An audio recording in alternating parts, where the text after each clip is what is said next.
Now, the symptoms of autism, how would one determine like if I were to think that excuse me, if I suspected that my child might have autism or something like that, what are some of the symptoms I could be looking for? So oftentimes we find that signs of autism usually appear by age 2 or 3. And some developmental delays can appear even earlier. And sometimes it can be often noticed or diagnosed as early as 18 months.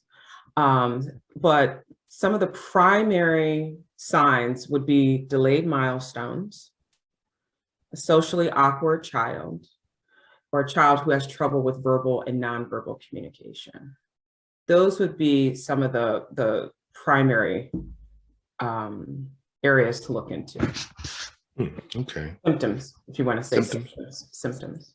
Okay. And what's one of the things that you should be doing if you're noticing those things? Immediately talking to your pediatrician, being in communication with your pediatrician about that. Now, it's absolutely normal for children to achieve milestones at their own pace, of course.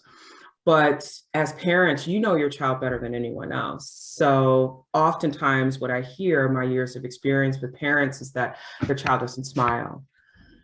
They're not cooing, they're not speaking, they're not reacting to the affections, hugging back or having eye contact.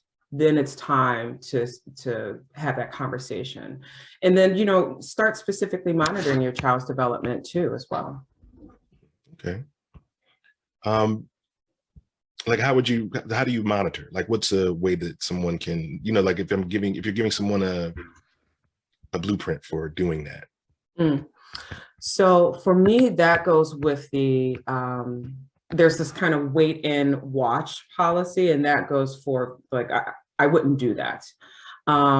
So if you have other children, you automatically have kind of a blueprint of, okay, well, I know my first child kind of hit these milestones. Mm-hmm. But most of the time, what I found with parents is the eye contact and the social interactions.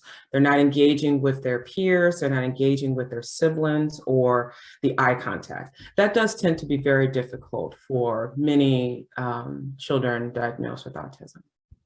Okay, well,